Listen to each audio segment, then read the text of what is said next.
My phone's been buzzing for the last 3 minutes. 3 minutes I don't have. The black sedan pulls up to the curb at 5:47 p.m., and I don't even look at the driver. 4.9 stars, professional Uber setup, tinted windows, exactly what I ordered. My blazer's half buttoned, my hair's coming loose from the clip, and I've got 45 minutes to get to the airport before my flight boards. I yank the door open without checking anything except the license plate. "Hurry up," I say, sliding into the back seat. "I'm going to miss my flight." Not a request, a directive. The kind of tone that makes contractors move faster and clients stop arguing. He turns to face me slowly, too slowly. Expensive black suit, tailored to his frame like it was painted on. Sharp jaw, cheekbones that could cut glass. But his eyes, amber, actually glowing amber in the tinted light, stop me mid-breath. The scent hits me next. Sharp spiced rum, cold rain, deep cedarwood. It bypasses my logic entirely and slams straight into something primal, making my knees weak in a way I don't understand. That's when I realize I've made a massive mistake. 2 hours earlier, I'm standing on a construction site in the financial district, phone pressed to my ear, rain dripping off my hard hat. I don't care what the structural engineer said, I'm telling the site foreman, my voice sharp enough to cut through the noise of the jackhammers. If the load-bearing wall on the east side isn't reinforced by tomorrow morning, this entire project gets pushed back 6 weeks. 6 weeks we don't have. This is my world. This is what I do. I'm the person people call when everything's falling apart, when the timeline's collapsing, when someone needs to walk into a room and fix what's broken. I read buildings the way other people read faces. I see the structural problems before anyone else notices them. I see where the stress points are, where the system's about to fail, and I know exactly how to reinforce it. The foreman's nodding, and I know he'll get it done. They always do. Back at the office, my assistant is waving at me with that panicked look. Email avalanche. A client threatening to pull out of the Riverside development. A structural issue on Site B that needs my sign-off before we can move forward. I've been running on coffee and spite for 36 hours. Sleep is a luxury I can't afford right now. Not with 3 major deals closing simultaneously. Not with my reputation riding on precision and speed, and the kind of control that makes people trust you with their money, their timelines, their buildings. I'm the person who gives orders and expects them to be followed immediately. My assistant reminds me about the airport. "You have a flight at 8:15. You need to leave by 6 p.m. to make it." I wave her off. I've got time. Just need to handle this one thing. There's always one more thing. I'm standing in my office, looking out at the city sprawling below me. All those buildings, all that structure, all that proof that I know how to hold things together. My phone buzzes. Uber notification. Black sedan, 4.9 stars. Arriving now. I grab my luggage without looking up from my email. Muscle memory takes over. Assume standard rideshare, tired driver. Maybe some small talk I'll ignore. 20 minutes to the airport, tops. I lock my office, take the elevator down, and step into the rain. The sedan's waiting at the curb, sleek and professional, and exactly what I need right now. I don't look at the driver. I just slide into the back seat and tell him to hurry, because that's what I do. I command, and the world listens. Except this time, it doesn't. The silence in the car is absolute. No greeting, no hi there, no small talk, no acknowledgement of my existence. Just the soft hum of the engine and the sound of rain on the windshield. I'm still typing on my phone, still half focused on the email I'm composing to the Riverside client. My fingers move on muscle memory, professional, efficient, dismissive of anything that isn't work. I expect him to say something. Drivers always do. They ask where you're headed, comment on the weather, make that painful small talk that fills the void. I'm prepared to give one-word answers and hope he takes the hint. He doesn't say anything. I glance up, expecting to see a tired driver in a polo shirt, maybe someone scrolling through his phone at a red light. What I see instead stops me mid-keystroke. Expensive black suit, the kind that costs more than my monthly car payment. Tailored to perfection, fitting his frame like it was painted on. His hands are gripping the steering wheel, and I notice the tension in his knuckles, the way his fingers flex like he's restraining something massive. His profile is sharp. Jaw, cheekbones, the kind of face that stops traffic and makes you forget why you were in a hurry in the first place. But it's his eyes that make my stomach drop. Amber. Not contacts, not lighting tricks from the tinted windows. Actually glowing with something I can't explain. Something that shouldn't be possible in natural light. I convince myself it's exhaustion playing tricks. 36 hours without sleep will do that.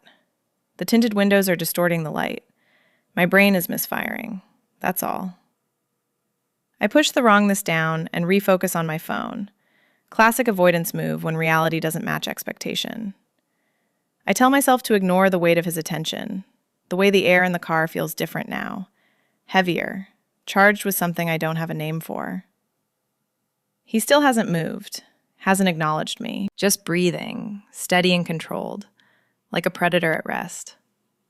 I feel it then, the gravity shift, like the atmospheric pressure just dropped, and my body knows it before my mind catches up. My professional instinct kicks in. Assess, categorize, control the situation. I've done this 1,000 times with difficult contractors, with clients who push back, with men who think they can intimidate me. I tell him again to hurry, sharper this time. A command I expect to be obeyed. We're cutting it close. I need to be at the airport in 15 minutes. He still doesn't respond. Just drives, jaw clenched, hands white-knuckled on the wheel, like he's holding himself together by sheer force. That's when everything changes. His hand moves to the door locks. Click. All 4 doors seal simultaneously. I look up, adrenaline spiking, my professional composure cracking like thin ice. My hand's already moving to my phone, the universal response to danger, the instinct to call for help. "What are you doing?" I demand, and my voice is smaller than I want it to be. He finally speaks. His voice is deep, resonant, a rumble that vibrates through the car and into my chest, settling somewhere in my ribs where my heart's trying to escape. "You just gave a direct command to someone who doesn't take orders." I don't understand. My brain is trying to make sense of this through the lens of my professional world, where everything is negotiable, where competence and confidence solve problems, where a sharp tone and a firm directive get results. This man exists outside those rules. I think he's a creep. I start calculating escape routes, mentally running through what I can use as a weapon. The door handle, my luggage, the heel of my shoe. He turns to face me fully, and the scent hits me like a physical force. Sharp, spiced rum, cold rain, deep cedarwood.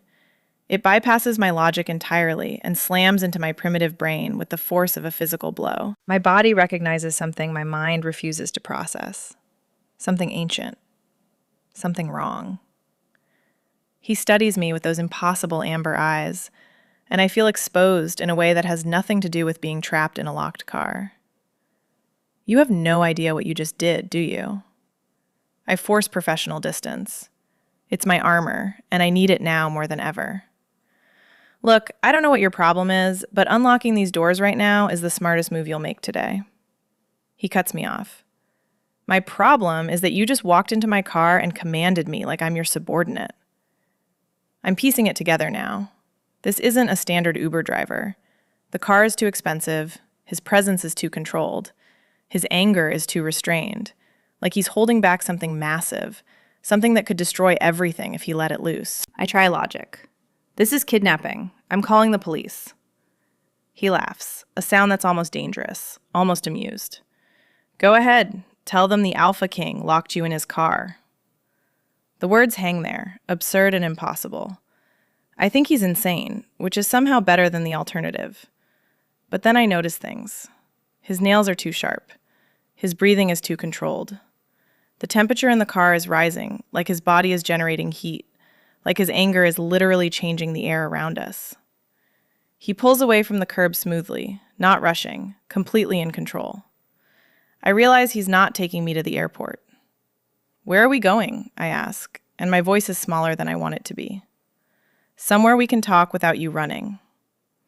The car moves through the city streets, taking turns that lead us away from traffic, away from witnesses. I'm spiraling between fear and something else, a primal recognition my body understands before my mind catches up. My hands are clammy. My collar feels like it's shrinking. I force myself back to what I know: negotiation, leverage, control. I have a flight. I have meetings. People are expecting me. Not anymore, he says simply. The finality in his voice makes me understand something fundamental. This is happening, and my schedule doesn't matter anymore. My carefully controlled world has just shifted on its axis, and I'm the only one who didn't see it coming. I try a different angle. Look, if this is about the Uber rating, I can fix that. 5 stars, no problem. He actually glances at me then, and there's something almost like amusement in his expression. Like I've just said the most absurd thing he's heard all week. You think I'm upset about a rating? It's not a question. I'm trying to make sense of this through the lens of my professional world, where everything is negotiable, where competence and confidence solve problems. But this man exists outside those rules. I can feel it in the way he moves, the way the air bends around him, like gravity itself is different in his presence. Then what do you want? I ask. He doesn't answer, just drives through the city, and I realize we're heading away from downtown. The buildings are getting smaller, the streets are getting emptier, the lights are thinning out, like we're moving toward the edge of civilization. The silence in the car is suffocating. Not the comfortable kind, the kind that presses against your chest and makes breathing difficult. I study him while he watches the road, cataloging details like I'm analyzing a structural problem. The expensive suit isn't hiding anything. It's armor. Precision tailoring for someone built like a predator. His hands on the wheel are steady, controlled, but I see the tension in his knuckles, the way his fingers flex like he's restraining himself from something. I'm an architect. I read structural integrity, tension points, what holds systems together. And this man is a load-bearing wall in whatever system exists here. Everything else is secondary. I break the silence first, a power move, reclaiming agency. Who are you? He glances at me, and something shifts in his expression, like he's deciding how much to tell me. My name is Kale, he says, and you're sitting in my car, having just commanded the one person in this territory who doesn't answer to anyone. The name means nothing to me, but the weight behind it does. It lands like a stone in still water, ripples spreading outward in every direction. I ask the question I've been avoiding. What are you? He doesn't answer directly.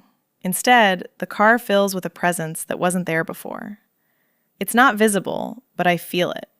Ancient, powerful, predatory, like the air itself is holding its breath. I'm Lycan, he says quietly, Alpha of the Northern Territories, and you just gave me a direct command in my own car. The words should sound insane. They don't. Everything clicks into place. The amber eyes, the scent, the way the air bends around him, the sharpness of his nails, the heat radiating off his body like he's running a fever that never breaks. I'm not in danger of being murdered. I'm in danger of something far more complicated.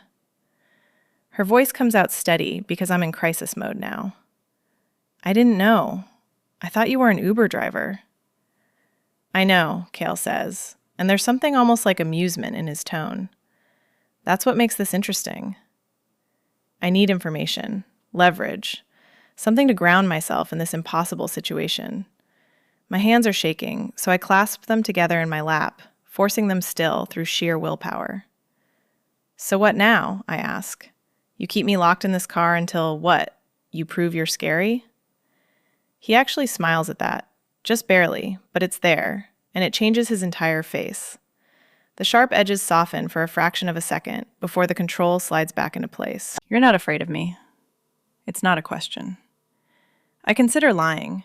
The professional move would be to lie, to play small, to make myself seem less threatening. But something in me refuses. Maybe it's exhaustion. Maybe it's the fact that I've already lost everything.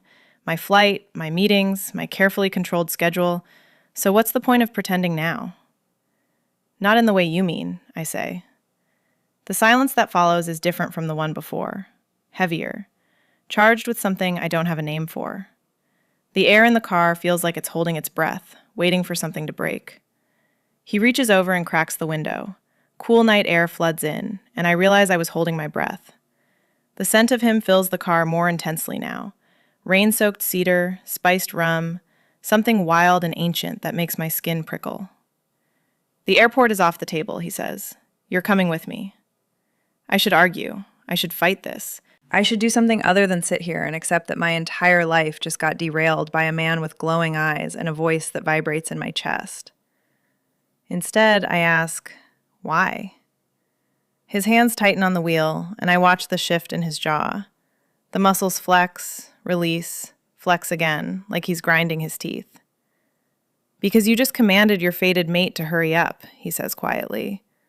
And I'm not done with you yet. The words land like a physical blow. Fated mate. I know what that means in the context of everything I've just learned. It's not romance. It's biology, destiny, something that overrides choice. It's the kind of bond that doesn't ask permission. It just is. That's not how this works, I say, and my voice is sharper now, my professional armor sliding back into place. You don't get to decide that for me. He finally pulls the car over, parking on a dark road with nothing around except trees and darkness, stretching endlessly in every direction. There are no lights, no houses, no witnesses. He turns to face me fully, and the amber in his eyes is burning like molten gold. I didn't decide anything, he says. Fate did. 3 minutes ago when you walked into my car and told me to hurry up. I can feel it now, the pull, the recognition, my body's visceral response to his presence. It's terrifying and magnetic and completely unwelcome. Every instinct I have is screaming at me to run, and every other instinct is screaming at me to move closer. I have a life, I say, a career. I don't know you. You will, he says, and it's not a threat. It's a promise, and somehow that's worse. I try professional distance. Look, this is clearly a situation we both need to process. Maybe we should... He leans toward me, and the temperature in the car spikes. I can smell him more clearly now. It's making me dizzy, making my thoughts scatter like birds. You're trying to negotiate with me, he says. That's adorable. I don't back down. I can't.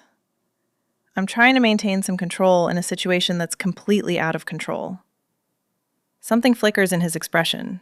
Respect, maybe, or recognition, like he's seeing me for the first time, not as a mate or a fated bond or whatever destiny has decided, but as a person, as someone who matters. You commanded me, he says. That means something in my world. It means you're not just a mate, you're someone who can stand in front of me without breaking. The car ride continues, and the tension shifts from fear to something more complex, more dangerous. I ask questions because I need to understand, need to make sense of this. How long have you known? What does fated mate actually mean? Can I still make my meetings? He answers some, deflects others. The dynamic becomes almost conversational, like we're two people having a normal conversation, instead of a woman being held captive by a supernatural predator. 3 weeks, he says. I've known for 3 weeks. What? I stare at him.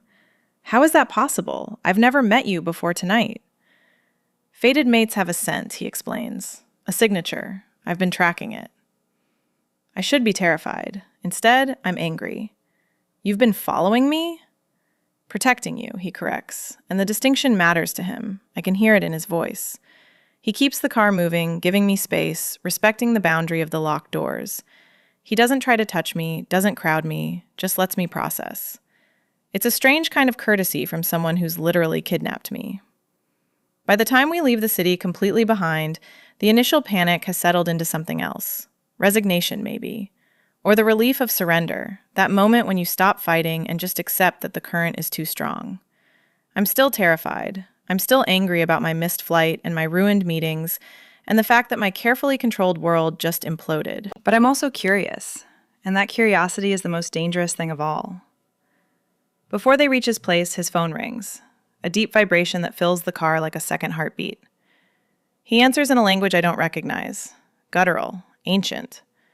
His voice drops into something commanding and primal, and I watch him shift. The careful control he's been maintaining with me vanishes completely. This is who he really is when he's not thinking about me. He's powerful in a way that makes the car feel small. The air itself seems to compress around him, and I realize the pack members on the other end of that call are probably terrified. I would be. He hangs up and glances at me. We need to make a stop. Where? Pack territory. There's a situation. We pull off the main road into a forest, and the city disappears like it was never real. The darkness is absolute. No streetlights, no buildings, no proof that civilization exists anywhere beyond these trees. She should be more afraid than I am. The rational part of my brain is screaming at me to be terrified. But I'm not. He stops the car at a gate. Actual wrought iron, ornate and deliberate, like something from another century. Guards emerge from the shadows. Men who move like predators, who nod at him with deference that borders on reverence. Stay in the car, he tells me, and it's not a command, it's a request. I nod, and he leaves me there. I watch him through the windshield, and he transforms. The careful control drops away completely. He's talking to the guards, and his body language is pure authority. His shoulders are back, his head is high. He moves through the space like he owns it, because he does. I see what he really is. Not a man, a force of nature, a leader, an alpha. Someone who holds power the way other people hold breath. He's gesturing toward the forest, toward something I can't see. One of the guards nods and disappears into the darkness. Another steps closer, and I can see the tension in his posture, like he's delivering bad news and hoping he survives the delivery. I'm sitting in his car, locked in, and I realize something fundamental. I'm not a prisoner. I'm a choice he's making. He comes back 15 minutes later, and the control slides back into place like he's putting on a suit. The lichen predator retreats, and the man in the expensive suit returns. But I've seen what's underneath now. I can't unsee it. He looks at me through the window before opening the door. His amber eyes are darker now, storm cloud dark, like something's happened that's shifted his mood. Thank you for staying, he says. I realize he was testing me. Leaving me alone in an unlocked car, well, locked, but he could have left the doors open, to see if I'd run. I didn't. What was that about, I ask. Territory dispute. Nothing you need to worry about. But his jaw is clenched, and I can see the tension in his shoulders. Whatever happened out there, it matters. It matters enough that he's carrying it back into this car, back into the space between us. He pulls back onto the road, and we drive deeper into the night. We drive for another hour, and the landscape changes. Trees give way to a sprawling property. Lights in the distance, a house that's more like a compound. He pulls into a private driveway, and I see it for the first time. His world. Stone and glass. Modern architecture that somehow feels ancient. Security everywhere, but invisible, woven into the landscape like it's part of the air itself. I recognize good architecture when I see it, and this is exceptional. The kind of design that costs millions and takes years to perfect. The kind that makes a statement without saying a word. This is where I live, he says simply. I step out of the car into the night, and the scent of him surrounds me, the pack territory alive beneath my feet. The air is different here, charged, electric, alive with something I can feel in my bones. I can hear sounds I can't identify. Movement in the trees, breathing, the rustle of things that aren't human.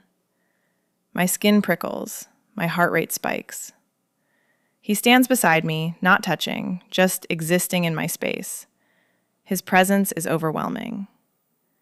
Welcome to the pack, he says. I look at him and I realize this is real. This is actually happening.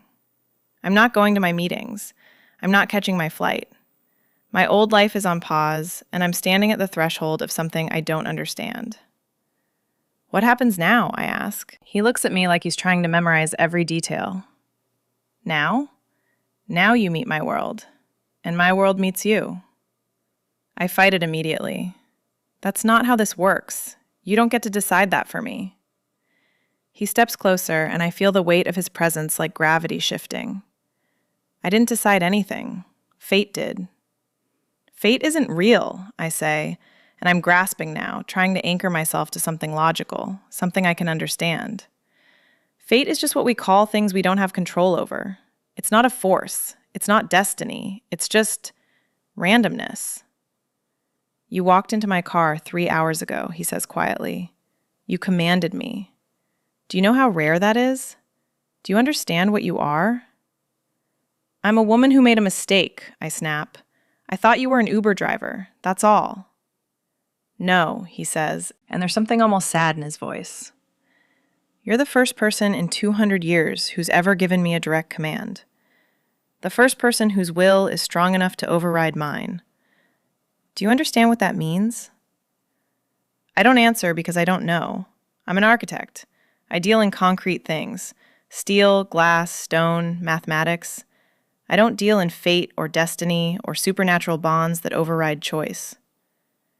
It means you're not just a mate, he continues. It means you're an equal. It means everything I've been building, this territory, this pack, this life, it all means something now because you're here to witness it. I feel something crack inside me. Not my resolve, something deeper. I don't want this, I say, and my voice breaks slightly. I want my life back. I want my meetings and my flight and my carefully controlled world where things make sense. He reaches for me, and I don't pull away. His hand is warm, his grip gentle, his presence overwhelming. I know, he says, but that world is gone now, and you're going to have to decide if you're going to fight me or walk with me into the next one. I look at his hand in mine. I look at the compound behind us. I look at the forest stretching endlessly beyond. What if I'm not strong enough for this? I whisper. You commanded an alpha king, he says. You're stronger than you know. We walk toward the house, and figures emerge from the darkness. A woman with sharp eyes and sharper smile steps forward. So you finally brought her home. Kale's sister, she introduces herself. Second in command of the pack. There's something in the way she looks at me, assessment mixed with approval, like I've passed some test I didn't know I was taking. There's a man built like a tank who nods at me with respect. Another who circles us slowly, assessing, before backing off with a nod that feels almost reverent. They're all watching me like I'm a puzzle they're trying to solve. I feel the weight of their attention, the way they're evaluating me, cataloging me, deciding what I am. She's smaller than I expected, someone says from the shadows. She commanded him, another responds, and there's something like awe in their voice, like I've just accomplished something impossible. Kale puts his hand on my back, the first time he's touched me since the car. It's a claiming gesture, and everyone in the clearing understands it immediately. The pack understands it. I understand it. I should pull away. Every rational part of my brain is screaming at me to establish distance, to maintain some kind of separation between his world and mine. I don't pull away. His sister smiles. Welcome to chaos. The house opens up before us, warm light spilling out like an invitation, the smell of food, the sound of voices. It's overwhelming and terrifying and strangely welcoming all at once. Inside, the house is nothing like I expected. Modern, warm, lived in. Not a lair, a home. There are people everywhere, and they all stop when I enter. The silence is absolute. Then someone gasps. She's the one, a woman says, and there's something like reverence in her voice. Kyle's hand doesn't leave my back. This is my mate, he says, and the words settle into the room like a law of physics, like gravity, like something fundamental and unchangeable. I should correct him. We haven't agreed to anything. I haven't said yes to any of this. But I watch the way the pack reacts. Joy, relief, like he's just given them something they've been waiting for. Like my existence here is the answer to a prayer they've been holding for years. What's your name? His sister asks. I tell them, and they repeat it like it's sacred, like it matters. An older woman steps forward, his mother, I realize. She's beautiful in a way that speaks of power and time. She takes my hands, and her eyes are kind in a way that breaks something open inside me. Thank you, she says simply. For what? For existing. For being the one he's been waiting for. I realize. He's been waiting for me. This isn't sudden. This is destiny finally catching up to something that's been in motion all along. This is fate, whether I believe in it or not. Kale watches me process this, and there's something vulnerable in his expression. He's laid everything bare. his world, his family, his need for her, his need for me. And I'm standing in his house, still wearing my work blazer, still thinking about my missed flight and my ruined schedule. But something has shifted. I can feel it in the way my body responds to him, in the way the pack's acceptance feels like coming home, in the way his hand on my back feels like the only solid thing in a world that's suddenly become liquid. I'm an architect. I understand structure, foundation, what holds things together. And I can see it now. I'm the foundation he's been building toward. They give me space, a room that's been prepared for me, like they've been waiting. Like they always knew I'd arrive exactly like this, exactly when I did. I stand at the window and look out at the territory. Lights in the distance, the forest stretching endlessly. My old life completely unreachable on the other side of those trees. Cale finds me there. He doesn't speak, just stands beside me, respecting the boundary I've drawn without saying a word. I can feel him, that pull, that recognition, that ancient bond settling into my bones like it's been there all along. I don't know how to do this, I say quietly. Neither do I, he admits. No one knows how to do this. You just do it. What if I'm not what you need? You commanded me in my own car, he says simply. You're exactly what I need. I think about my meetings, the Riverside development, the structural issue on Site B, the emails stacking up in my inbox like evidence of a life I'm abandoning. I think about the control I've built, the reputation I've earned, the way people listen when I speak. I think about how none of it matters anymore, because I'm standing in a lichen compound, and my body recognizes this man as something essential. I need time, I say. You have it. I need to understand this. I'll teach you. I stop, because I don't know what I need anymore. My compass is spinning. Everything that used to point north is pointing toward him instead. His phone vibrates, once, twice, a pattern that makes his entire body tense. He pulls it out, and his expression hardens. The careful control he's maintained with me vanishes. This is the alpha now, not the man trying to court his fated mate. This is the predator. I have to take this, he says. He steps into the hallway, and I hear his voice drop into that ancient language. Guttural, commanding. I don't understand the words, but I understand the tone. Something's wrong. Something requires his immediate attention. I should stay in the room. I should give him privacy. Instead, I follow him to the doorway and listen. How many? He's asking. And the perimeter? A pause. His jaw clenches. Secure it. No one crosses without my permission. I don't care if it's the council. I don't care if it's the king of the South. Nothing moves on my territory without my say. He hangs up and turns, and I'm standing right there in the doorway. He doesn't look surprised, like he knew I'd follow him, like he expected it. Territory breach, he says without preamble. Rogue pack testing the northern border. What does that mean? It means someone's challenging my authority, testing to see if I'm distracted. He looks at me then, and I understand. I'm the distraction. My arrival, my presence, the fact that he brought his fated mate home, it's a signal that something shifted, that he's vulnerable, that maybe the pack is weakened. What are you going to do? I ask. Show them why they should never test me again. He moves toward the door, and something in me panics. I reach for his arm without thinking. Don't go, I say. He stops, turns back to me. I have to. Then take me with you. He studies me for a long moment. That's not safe. Neither is leaving me here wondering if you're coming back, I say. He reaches for my face, his hand gentle against my cheek. I'm always coming back. You're my anchor now. I always come back to my anchor. Then he's gone, moving through the house with purpose, calling his pack to arms. And I'm standing alone in a room that was meant to be my sanctuary, realizing that I've just volunteered to walk into a war. I follow him downstairs, and the house has transformed. What was warm and welcoming 10 minutes ago is now a command center. Pack members are moving with purpose, grabbing gear, shifting into formation. The air itself feels different, charged with anticipation, with the weight of coming conflict. Cale's sister intercepts me at the base of the stairs. You're not going out there. He said I could come. He's not thinking straight right now. You're his mate. That makes you a target. That makes you a liability. I want to argue, but she's right. I know she's right.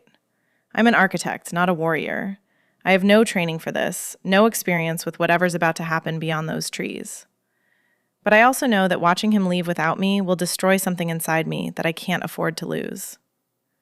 Then keep me close, I say, but I'm going. She studies me for a long moment, then nods. You've got guts, I'll give you that. She hands me a jacket, leather, heavy, marked with symbols I don't recognize. Pack insignia, maybe.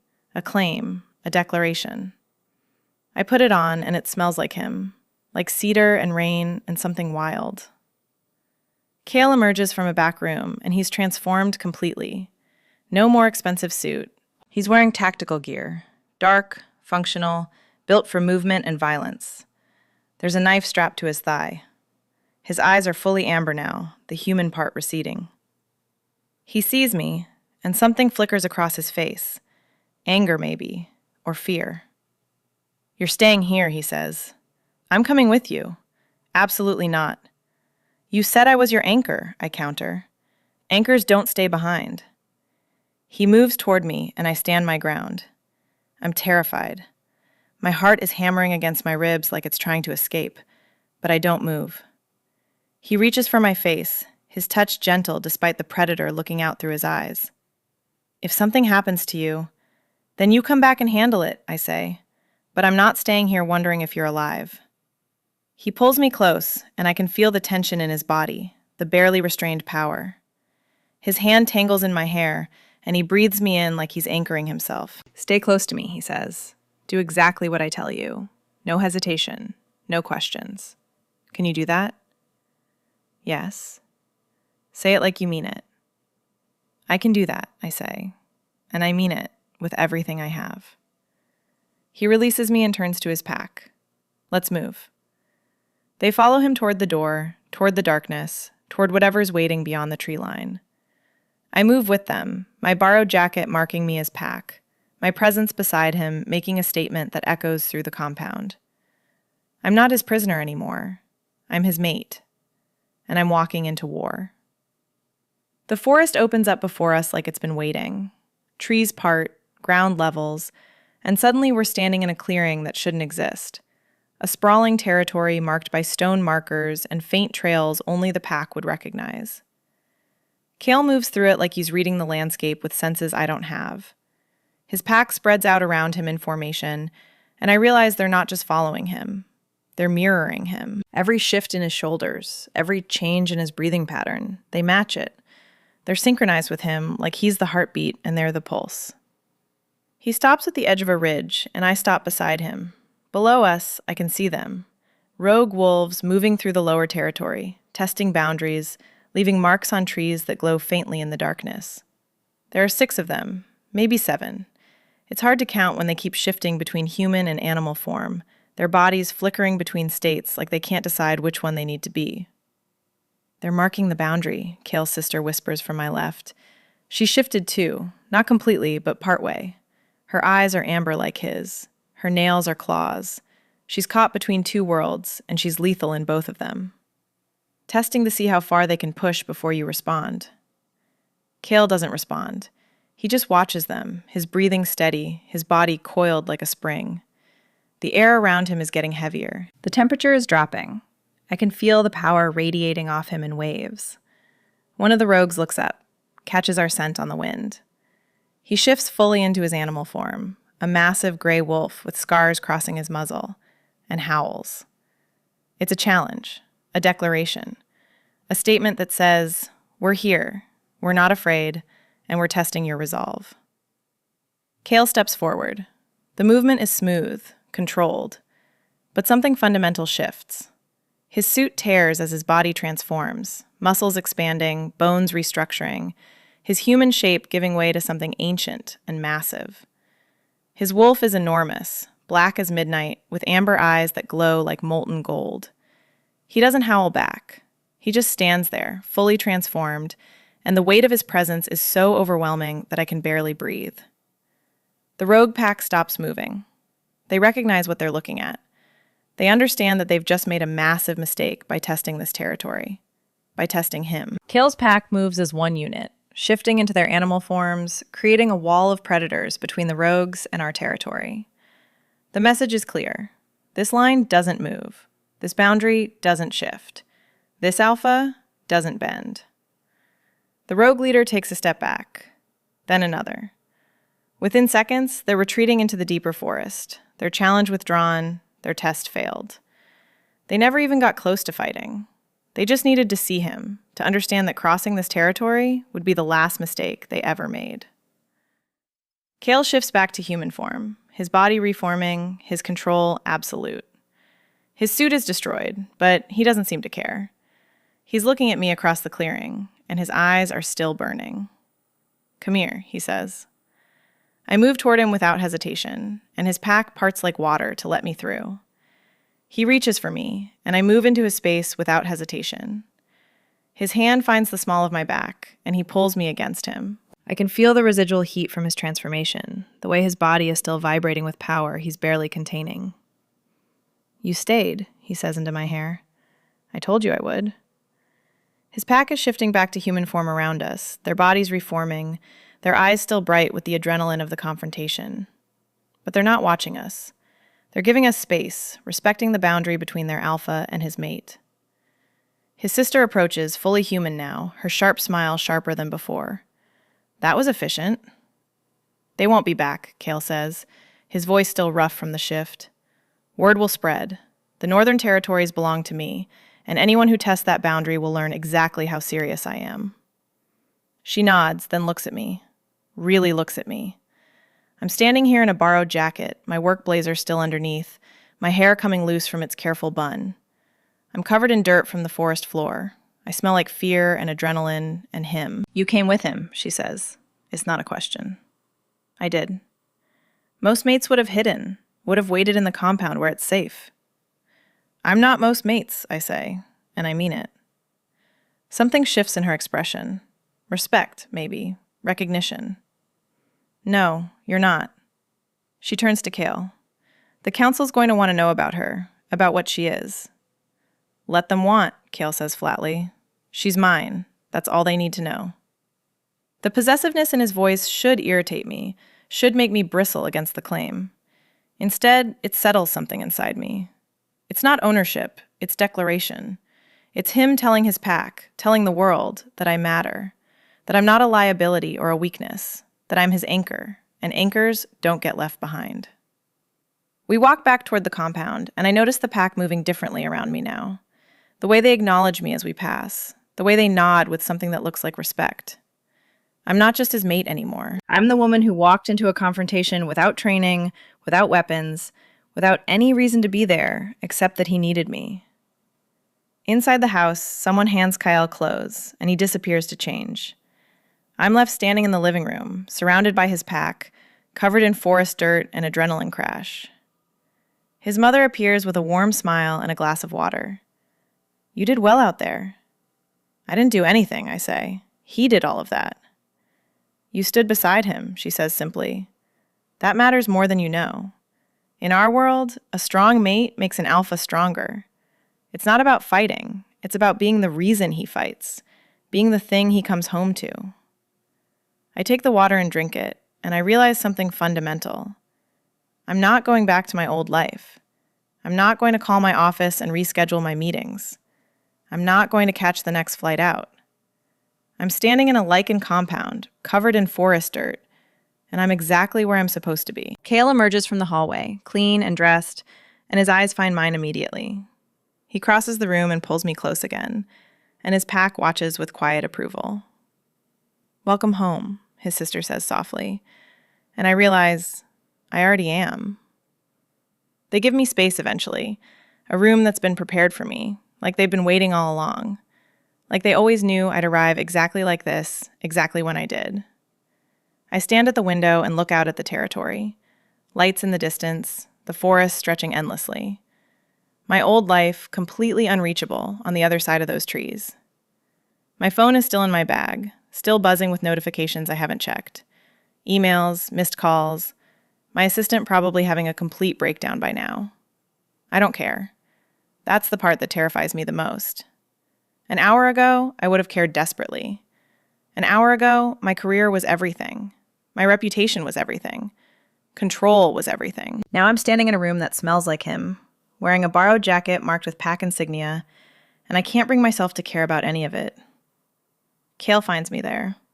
He doesn't speak, just stands beside me, respecting the boundary I've drawn without saying a word. I can feel him, that pull, that recognition, that ancient bond settling into my bones like it's been there all along, waiting for me to notice. I don't know how to do this, I say quietly. Neither do I, he admits. No one knows how to do this. You just do it. What if I'm not what you need?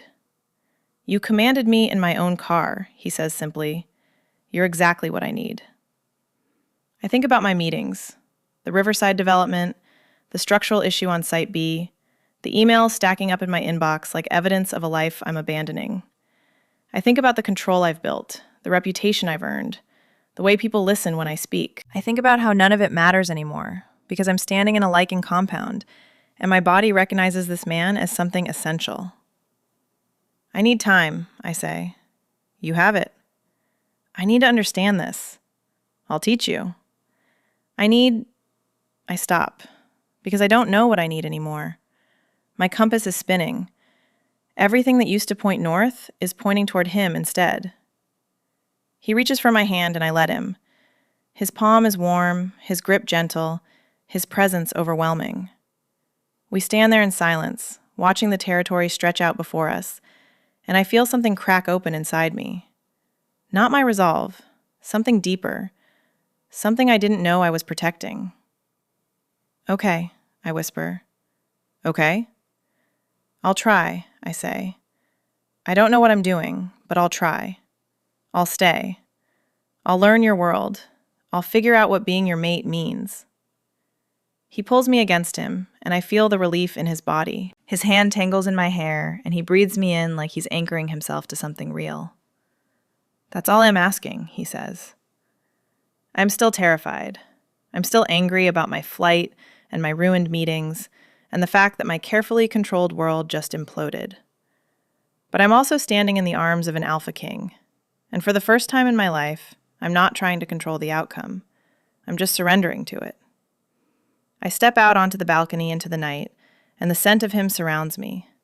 The pack territory alive beneath my feet, ancient and wild, and mine now. One question remains.